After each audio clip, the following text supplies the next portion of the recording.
High guys, welcome back to the channel. ಮೊದಲನೇದಾಗಿ ನಮ್ಮ Finn Balor ಆಗಿ JD ಮೆಕ್ಡೆನಗ್ ಅವರ ಬಗ್ಗೆ ಮಾತಾಡೋದಾದ್ರೆ ನಿಮ್ಮೆಲ್ಲರಿಗೂ ಕೂಡ ಗೊತ್ತೇ ಇರಬಹುದು. ಈಗ ನಮಗೆ ಇವರು WWE ಅಲ್ಲಿ ವರ್ಲ್ಡ್ ಟ್ಯಾಗ್ ಟೀಮ್ ಚಾಂಪಿಯನ್ಸ್ ಆಗಿ ನೋಡೋದಕ್ಕೆ ಸಿಗ್ತಾ ಇದ್ದಾರೆ. ಅಂಡ್ ಇವರು ತನ್ನ ಚಾಂಪಿಯನ್ಶಿಪ್ನ ಇಟ್ಕೊಂಡು 101 ದಿನ ಕಂಪ್ಲೀಟ್ ಮಾಡಿದ್ದಾರೆ. ಬಟ್ ಈ 101 ದಿನದಲ್ಲಿ ನಮ್ಮ ಫಿನ್ ಬ್ಯಾಲರ್ ಆಗಿ JD ಮೆಕ್ಡೆನಗ್ ಅವರು ತನ್ನ ಚಾಂಪಿಯನ್ಶಿಪ್ನ ಡಿಫೆಂಡ್ ಮಾಡಿರೋದು ಕೇವಲ ಒಂದೇ ಒಂದು ಬಾರಿ. ಅಂಡ್ ಅದಕ್ಕೆ ನಮ್ಮ ಫಿನ್ ಬ್ಯಾಲರ್ ಅವರ 101 ಅನ್ನೋ ಒಂದು ಟ್ವೀಟ್ನು ಕೂಡ ನೋಡ್ತಾ ಇರಬಹುದು. ಫ್ಯಾನ್ಸ್ಗಳು ಕ್ರಿಟಿಸೈಸ್ ಮಾಡ್ತಾನೆ ಇದ್ದಾರೆ. ಬಟ್ ನಮ್ಮ ಫಿನ್ ಬ್ಯಾಲರ್ ಅವರು ಹೇಳೋದೇನಪ್ಪ ಅಂದ್ರೆ, ನಾವು ನಮ್ಮ ಚಾಂಪಿಯನ್ಶಿಪ್ನ ಸ್ಮಾರ್ಟ್ಲಿ ಲಾಂಗೆಸ್ಟ್ ರೈನಿಂಗ್ ಆಗಿ ತಗೊಂಡು ಹೋಗ್ತಾ ಇದೀವಿ ಅಂತ. ಸೊ 101 ದಿನ ಕಂಪ್ಲೀಟ್ ಮಾಡಿದ್ದಾರೆ. ಬಟ್ ಒಂದೇ ಒಂದು ಬಾರಿ ಡಿಫೆಂಡ್ ಮಾಡಿರೋದು ಅಷ್ಟೇ. ಸೊ ರೋಮನ್ ರೈನ್ಸ್ ಅವರೇ ಇದು ಹೋಲಿಸಿದ್ರೆ ಸ್ವಲ್ಪ ಬೆಟರ್ ಅಂತ ಅನ್ಕೋತೀನಿ. ನೆಕ್ಸ್ಟ್ ಅಪ್ಡೇಟ್ ಕಡೆ ಬರೋದಾದ್ರೆ ಇದಿರ್ತಕ್ಕಂಥದ್ದು ನಮ್ಮ ಅಮೆರಿಕನ್ ನೈಟ್ ಮೇರ್ ಕೋಡಿ ರೋಡ್ಸ್ ಅವರ ಬಗ್ಗೆ. ರೀಸೆಂಟ್ ಆಗಿ ನಮ್ಮ ಕೋಡಿ ರೋಡ್ಸ್ ಅವರು ತನ್ನ ಬ್ಯಾಡ್ ಬ್ಲಡ್ ನ ಗೇರ್ ನ ರಿವೀಲ್ ಮಾಡಿದ್ದಾರೆ. ನೀವು ಇಲ್ಲಿ ನೋಡ್ತಾ ಇರಬಹುದು, 2 ಜೊತೆ ಶೂಸ್ ಗಳನ್ನ ಅವರು ಇಟ್ಬಿಟ್ಟು ವಿಚ್ ಒನ್ ಯಾವ್ದನ್ನ ನಾನು ಹಾಕೊಂಡು ಬರ್ಲಿ ಅಂತ ಕೇಳ್ತಾ ಇದ್ದಾರೆ. ನನ್ನ ಪ್ರಕಾರ ಗೋಲ್ಡ್ ಕಲರ್ ಇದೆಯಲ್ಲ ಅದನ್ನ ಹಾಕೊಂಡು ಬಂದ್ರೆ ಚೆನ್ನಾಗಿರುತ್ತೆ. ಮೊದಲೇ ಅವರು ಬ್ಯಾಂಡ್ ಬಾರ್ಸೋರ್ ರೀತಿ ಡ್ರೆಸ್ನ ಹಾಕೊಂಡು ಬರ್ತಾರೆ. ಅಂಡ್ ಆ ಗೋಲ್ಡ್ ಕಲರ್ ಇನ್ನೂ ಕೂಡ ಜಾತ್ರೆ ರೀತಿ ಕಾಣಿಸ್ತಾ ಇದೆ. ಸೊ ಸೂಟ್ ಆಗುತ್ತೆ. ನೆಕ್ಸ್ಟ್ ಅಪ್ಡೇಟ್ ಕಡೆ ಬರೋದಾದ್ರೆ ಇದಿರ್ತಕ್ಕಂಥದ್ದು ನಮ್ಮ ಸೋಲೋ ಸಿಕೋವಾ ಅವರ ಬಗ್ಗೆ. ನಿಮ್ಗೆ ಗೊತ್ತಿರಬಹುದು, ಈಗ ನಮ್ಮ ಸೋಲೋ ಸಿಕೋವಾ ಅವರು ನಾನೇ ಬ್ಲಡ್ ಲೈನ್ ಗೆ ಲೀಡರ್, ನಾನೇ ಹೊಸ ಟ್ರೈಬಲ್ ಚೀಫ್ ಅಂತ ಹೇಳ್ಕೊಂಡು ತಿರುಗಾಡ್ತಾ ಇದ್ದಾರೆ. ಬಟ್ ನಮ್ಮ ಸೋಲೋ ಸಿಕೋವಾ ಅವ್ರಿಗೂ ಕೂಡ ಹಳೆ ಬ್ಲಡ್ ಲೈನೇ ಇಷ್ಟ ಅಂತ ಅನ್ಕೋತೀನಿ. ಯಾಕಂದ್ರೆ ರೀಸೆಂಟ್ ಆಗಿ ಅವರು ತಮ್ಮ ಇನ್ಸ್ಟಾಗ್ರಾಮ್ ಸ್ಟೋರಿಯಲ್ಲಿ ಒಂದು ವಿಡಿಯೋನ ಶೇರ್ ಮಾಡಿಕೊಂಡು ಗುಡ್ ಟೈಮ್ಸ್ ಅಂತ ಕ್ಯಾಪ್ಷನ್ ಹಾಕಿದ್ದಾರೆ. ಅಂಡ್ ಈ ಒಂದು ಟೈಮಲ್ಲಿ ನಮ್ಮ ಸ್ಯಾಮಿ ಝೈನ್ ಅವರು ಕೂಡ ಬ್ಲಡ್ ಲೈನ್ ಅಲ್ಲಿ ನೋಡೋದಕ್ಕೆ ಸಿಗ್ತಾ ಇದ್ರು. ಲಿಟ್ರಲಿ ಆ ಒಂದು ಟೈಮ್ನ ನಾವೆಲ್ಲರೂ ಕೂಡ ಸಿಕ್ಕಾಪಟ್ಟೆ ಎಂಜಾಯ್ ಮಾಡಿದ್ದೀವಿ. ಆ ಒಂದು ಟೈಮಲ್ಲಿ ನಾನು ವಿಡಿಯೋಗಳಲ್ಲಿ ತಿಳಿಸ್ತಾ ಇದ್ದೆ, ಈ ಒಂದು ಟೈಮ್ ಇದೆಯಲ್ಲ ಗೈಸ್, ಇದು ಗೋಲ್ಡನ್ ಟೈಮು, ಇದನ್ನ ಎಲ್ಲರೂ ಕೂಡ ಎಂಜಾಯ್ ಮಾಡಿ. ಯಾಕಂದ್ರೆ ಮುಂದೆ ಈ ಒಂದು ಟೈಮು ಮತ್ತೊಮ್ಮೆ ನಮಗೆ ನೋಡೋದಕ್ಕೆ ಸಿಗೋದಿಲ್ಲ ಅಂತ ನಾನು ನಿಮ್ಗೆ ತಿಳಿಸಿದ್ದೆ. ನಾನಂತೂ ಆ ಒಂದು ಟೈಮ್ನ ಸಿಕ್ಕಾಪಟ್ಟೆ ಎಂಜಾಯ್ ಮಾಡಿದ್ದೀನಿ. ನನಗೆ ಹೆಮ್ಮೆ ಇದೆ, ಯಾಕಂದ್ರೆ ನಾನು ಕೂಡ ಒಂದು ಟೈಮಲ್ಲಿ ಯೂಟ್ಯೂಬ್ ಚಾನಲ್ನ ಕ್ರಿಯೇಟ್ ಮಾಡಿಕೊಂಡು ವಿಡಿಯೋನ ಮಾಡಿ ನಿಮಗೆ ತಿಳಿಸಿದ್ದೆ ಅಂತ. ಅಫ್ಕೋರ್ಸ್ ರೋಮನ್ ರೈನ್ಸ್ ಅವರು ಸ್ಟಾರ್ಟಿಂಗ್ ಅಲ್ಲಿ ಟ್ರೈಬಲ್ ಚೀಫ್ ಆದಾಗಿಂದನೂ ಕೂಡ ನಾನು ವಿಡಿಯೋ ಮಾಡಿಲ್ಲ.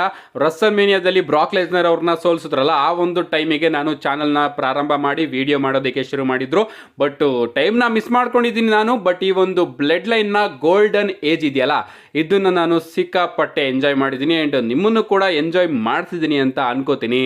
ನಮ್ಮ ನೆಕ್ಸ್ಟ್ ಅಂಡ್ ಫೈನಲ್ ಅಪ್ಡೇಟ್ ಕಡೆ ಬರೋದಾದ್ರೆ ಇದಿರ್ತಕ್ಕಂಥದ್ದು ನಾಳೆಯ ಸ್ಮ್ಯಾಕ್ ಡೌನ್ ಬಗ್ಗೆ. ಸೊ ನಾಳೆ ಸ್ಮ್ಯಾಕ್ ಡೌನ್ ನ ಯಾರು ಕೂಡ ಮಿಸ್ ಮಾಡ್ಕೋಬಿಡಿ, ಯಾಕಂದ್ರೆ go home edition for bad blood ಅಂತಾನೆ ಹೇಳ್ಬಹುದು. ಸೊ ನಾಳೆ WWE ಅವರು ಬ್ಯಾಡ್ ಬ್ಲಡ್ ಗೆ ಎಷ್ಟು ಸಾಧ್ಯನೋ ಅಷ್ಟು ಹೈಪ್ ನ ಸೃಷ್ಟಿ ಮಾಡೋದಕ್ಕೆ ಪ್ರಯತ್ನ ಪಡುತ್ತೆ. ಅದಕ್ಕೋಸ್ಕರನೇ ನಾಳೆ ಸ್ಮ್ಯಾಕ್ ಡೌನ್ ನ ಯಾರು ಕೂಡ ಮಿಸ್ ಮಾಡ್ಕೋಬೇಡಿ. ಅಂಡ್ ಈಗಾಗಲೇ WWE ಅವರು ನಾಳೆ ಸ್ಮ್ಯಾಕ್ ಡೌನ್ ಗೆ ಸಿಕ್ಕಾಪಟ್ಟೆ ಇಂಟ್ರೆಸ್ಟಿಂಗ್ ವಿಚಾರನ ಅಫಿಷಿಯಲ್ ಆಗಿ ಅನೌನ್ಸ್ ಮಾಡಿದ್ದಾರೆ.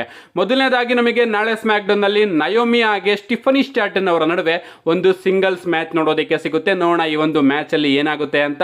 ಇದಾದ್ಮೇಲೆ ನಾಳೆ ನಮಗೆ ಮಿಚಿನ್ ಹಾಗೆ ಚೆಲ್ಸಿಯಾ ಗ್ರೀನ್ ಅವರ ನಡುವೆ ಒಂದು ಡಂಪ್ಸ್ಟರ್ ಮ್ಯಾಚ್ ನ ಕೂಡ ಅಫಿಷಿಯಲ್ ಆಗಿ ಅನೌನ್ಸ್ ಮಾಡಿದ್ದಾರೆ. ಅಂದ್ರೆ ರಿಂಗ್ ಸೈಡ್ ಅಲ್ಲಿ ನಮಗೆ ಕಸದ ಬುಟ್ಟಿಗಳು ಕೂಡ ನೋಡೋದಕ್ಕೆ ಸಿಗುತ್ತೆ. ಕಸದಲ್ಲೆಲ್ಲ ಈ ಒಂದು ಮ್ಯಾಚ್ ಅಲ್ಲಿ ಇವರಿಬ್ರು ಕೂಡ ಫೈಟ್ ಮಾಡ್ತಾರೆ. ನೋಡೋಣ, ಈ ಒಂದು ಮ್ಯಾಚ್ ನ ನೋಡೋದಕ್ಕೆ ನಾನು ಎಕ್ಸೈಟೆಡ್ ಆಗಿದ್ದೀನಿ. ನೋಡೋಣ ಯಾವ ರೀತಿ ಫನ್ನಿಯೆಸ್ಟ್ ಆಗಿ WWE ಅವರು ಈ ಒಂದು ಮ್ಯಾಚ್ ನ ತಗೊಂಡು ಹೋಗ್ತಾರೆ ಅಂತ. ಇದಾದ್ಮೇಲೆ ನಮಗೆ ನಾಳೆ ಫೈನಲಿ AJ ಸ್ಟೈಲ್ ಅವರ ರಿಟರ್ನ್ ಕೂಡ ನೋಡೋದಕ್ಕೆ ಸಿಗ್ತಾ ಇದೆ. ಫೈನಲಿ WWE ಅವರು AJ ಸ್ಟೈಲ್ ಅವ್ರನ್ನ ಅಫಿಷಿಯಲ್ ಆಗಿ ನಾಳೆ ಸ್ಮ್ಯಾಕ್ ಡೌನ್ ಗೆ ಅನೌನ್ಸ್ ಮಾಡಿದ್ದಾರೆ.